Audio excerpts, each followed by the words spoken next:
साथियों नमस्कार, मैं हूं रामबाबू पटेल तेल से। हम हारमोनियम और गायकी सीखने के वीडियो देख रहे हैं। हमने शुरुआत की है जीरो से। आप निश्चित रूप से हारमोनियम सीखेंगे। हारमोनियम सीखने में सबसे पहले आपको हारमोनियम को समझना होता है। इसके पहले एक वीडियो आया है, इसमें मैंने तीनों सप्तकों को सभी 12 के 12 स्केल से समझाया है और तीनों ही सप्तकों से 12 के 12 स्वरों को कैसे समझें वो भी बताया है।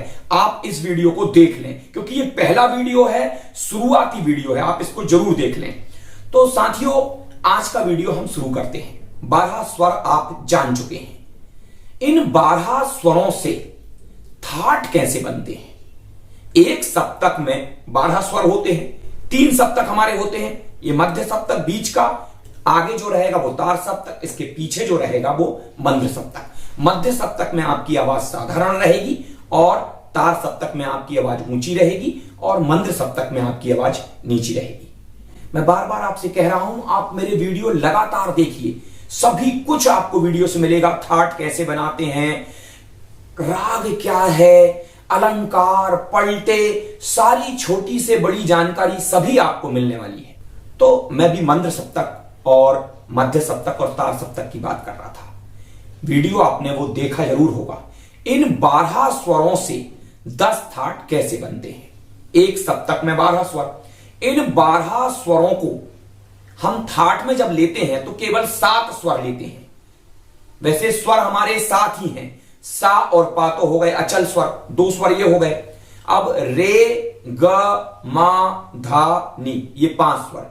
इन 5 स्वरों को ही हम लेते हैं हर बार। सा और पा कभी वर्जित नहीं होंगे, तो 2 स्वर तो वो हो गए। इन 5 स्वरों में से, क्योंकि रे के 2 रूप हैं, गा के 2 रूप हैं, मा के 2 रूप हैं, धा के 2 रूप हैं और नी के 2 रूप हैं, तो 5 और 5 10 हो गए। तो इन 10 में से आपको कोई एक रूप ही लेना है। हम एक जो थाट रहेगा उसमें रे का एक ही रूप ले सकते हैं, या तो कॉमन ले लें या शुद्ध ले लें। ऐसे ही गा कॉमन ले लें या शुद्ध ले लें, मा तीव्र ले लें या शुद्ध ले लें, धा शुद्ध ले लें या कॉमन ले लें, नी शुद्ध ले लें या कॉमन ले लें। तो इनमें से आपको एक स्वर चुनना होता है। मैं अब आपको पूरा प्रैक्टिकली तौर से दिखा रहा हूं कि 10 थाट बनते कैसे हैं। वो चार्ट सामने दिखाई दे रहा है। 12 स्वर, 7 स्वर ही हैं, सा, रे, ग, म, प, धा, नी, और यही तार सप्तक का सा फिर से रिपीट हो जाता है 13वें नंबर पर। अब जो हमारे 12 स्वर में 4 स्वर तो हमारे कोमल हैं जो लाल अक्षर से लिखे हैं, और 1 स्वर हमारा तीव्र है जो मैंने हरे अक्षर से लिखा है। कोमल स्वर के नीचे आड़ी डंडी बना दी है, तो ये कोमल स्वर की निशानी है। तीव्र स्वर के ऊपर एक खड़ी डंडी लगाई है, यह तीव्र स्वर की निशानी है। आड़ी डंडी मतलब यह स्वर इस आवाज से नीचे की ओर उतरेगा, और तीव्र स्वर का मतलब है यह स्वर की जो आवाज है इस स्वर से ऊपर की ओर चढ़ी रहेगी, इसलिए हम इसको तीव्र कह रहे हैं। तो हमारा खास मकसद आज थाट को समझना है। सा, रे, रे, ग, ग, म, प, ध, ध, नी, नी, सा। तो हमारे 2 स्वर तो अचल हैं, सा और पा, ये कभी नहीं बदलेंगे, और तार सप्तक का सा। लेकिन बाकी के 5 स्वर हैं। रे का 2 रूप हैं, गा के 2 रूप हैं, मा के 2 रूप हैं, धा के 2 रूप हैं, नी के 2 रूप हैं। अब इन्हीं स्वरों से हमको 10 थाट बनाना है।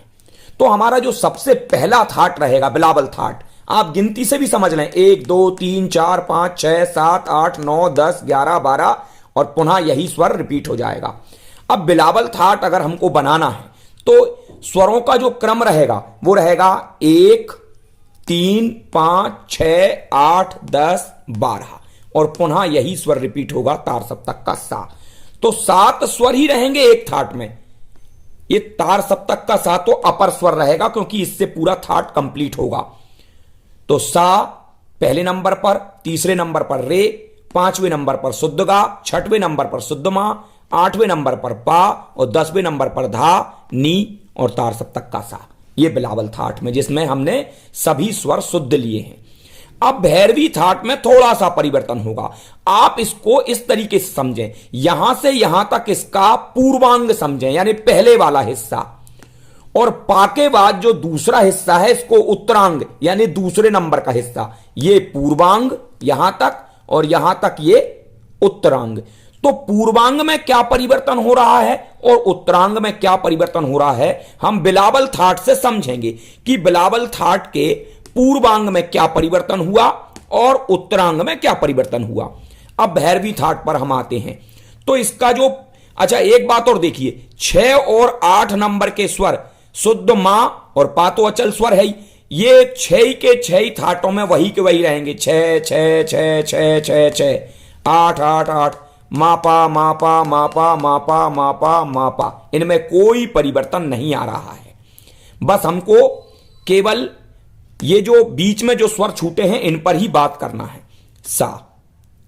अब ले रहे हैं हम कोमल रे और कोमल गा, यानी पूर्वांग में ये रे और गा शुद्ध को हटा के हमने इसकी जगह कोमल रे और गा कर दिए हैं, जिनके नंबर 2 और 4 हैं। इसी प्रकार उत्तरांग में हम देखेंगे, यहां पर भी हमने दोनों शुद्ध स्वरों को हटा के दोनों कोमल स्वर कर दिए, कोमल धा और कोमल नी। तो ये रहेगा आपका भैरवी थाट। इसको बाद में हम हारमोनियम पर भी समझेंगे, लेकिन पहले आप इसको थ्योरी रूप से अच्छे से समझ लें, जिससे आपके मन में कोई शक ना रहे। आसावरी थाट देखो, या तो आप बिलावल से समझें या भैरवी से समझें। भैरवी थाट में अगर एक स्वर कम कर लिया जाए, कम करने का मतलब रहेंगे तो 7 के 7 स्वर ही, रे कोमल की जगह अगर रे शुद्ध कर दिया जाए भैरवी में तो ये आसावरी हो जाएगा। हम ये देखें कि इसके पूर्वांग में और उत्तरांग में क्या परिवर्तन हो रहा है। अगर हम इसके पूर्वांग में देखें, चाहे बिलावल से देखें तो बिलावल के सभी शुद्ध स्वरों में गा कोमल कर दिया जाए यहां तक, तो ये आसावरी थाट का स्ट्रक्चर है। यहां पर सा रे 3 नंबर, गा कोमल 4 नंबर, मां तो 6 ही है, पा 8 है। यहां पर हमने भैरवी थाट में से रे कोमल को हटा दिया तो रे शुद्ध हो गया, तो इतना हिस्सा तो ये आसावरी का यहां चेंज है। लेकिन अगर इसके उत्तरांग में अगर हम देखेंगे तो भैरवी का ज्यों का त्यों हिस्सा रखा है। पा धा कोमल है, यहां पर भी धा कोमल था, नी कोमल है, यहां पर भी नी कोमल है, और तार सप्तक का सा। तो आपको यह परिवर्तन गहराई से समझना है। काफी थाट में देखो, बिलावल से समझें तो पूर्वांग में क्या परिवर्तन हो रहा है, उत्तरांग में क्या परिवर्तन हो रहा है। पूर्वांग में अगर हम देखेंगे तो वही आसावरी थाट का स्ट्रक्चर है। सा रे शुद्ध गा कोमल 1 3 4, मतलब ये दोनों स्वर बिल्कुल चिपके रहेंगे, और मां और पा में तो कोई परिवर्तन हो नहीं रहा है। तो आप समझें पूर्वांग में क्या परिवर्तन हुआ है। और उत्तरांग में जो परिवर्तन हो रहा है वो भैरवी से एक स्वर का परिवर्तन हो रहा है, भैरवी से आसावरी से, तीनों से एक परिवर्तन आ रहा है। इसमें हम धा रख रहे हैं शुद्ध, धा शुद्ध। केवल नी स्वर को हम क्या कर रहे हैं, कोमल कर रहे हैं। गा और नी स्वर अगर 2 स्वर कोमल रहेंगे, बाकी सभी स्वर शुद्ध रहेंगे, तो ये काफी थाट रहेगा। आप इसको नंबरिंग से भी समझें, 1 3 4 6 8 10 11, और पुनः यही पहला स्वर आ जाएगा जो 13वां स्वर रहता है। भैरव थाट, अभी देखिए हमने 4 स्वर कोमल लिए, यहां हमने 3 स्वर कोमल लिए, यहां हमने 2 स्वर कोमल लिए हैं, गा और नी, लेकिन हमारे 4 स्वर कोमल हैं। अब 2 कोमल स्वर और बचे हैं, तो भैरव थाट में केवल 2 स्वर कोमल रहते हैं, रे और धा। सा अचल स्वर है, पा अचल स्वर है, और मां शुद्ध वाला ले रहे हैं हम ये 6 थाटों में। इनमें उंगली चलन भी एक सा रहेगा, सा रे कोमल गा शुद्ध मां पा। इधर पे हम देखेंगे धा कोमल नी शुद्ध सा रे, यहां पा धा। एक सा परिवर्तन है। अगर आप इसको हारमोनियम पर देखेंगे, सा के बाद जस्ट कोमल स्वर आ रहा है, यहां पर पूरा बिलावल का स्ट्रक्चर है, यहां पा के बाद जस्ट धा आ रहा है। इसको अगर आप सा माने तो ये देखिए वही का वही अंतर दिख रहा है जो अंतर यहां दिख रहा है। तो ये भैरव थाट है। इनके साउंडों के हिसाब से भी आपको बाद में समझना है, लेकिन पहले थ्योरी अच्छे से आप समझ लें।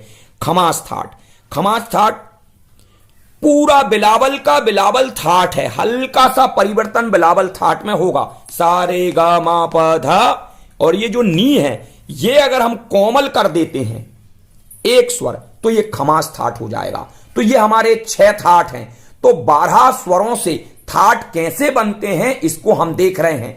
आप 6 थाट समझ गए होंगे। बाकी के बचे 4 थाटों को समझना बहुत आसान है। बिलावल थाट जिसमें सारे स्वर शुद्ध हैं।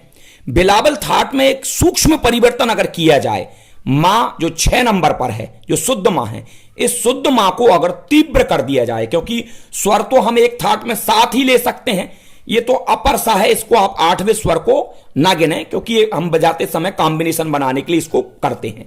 तो यहां पर हम 7वां स्वर लेंगे, यहां पर कल्याण थाट में यहां पर 7वां स्वर लेंगे और मां तीव्र दिखाने के लिए इसके ऊपर ऐसी डंडी बना देते हैं 7वां स्वर। तो ये हमारा हो जाएगा कल्याण थाट।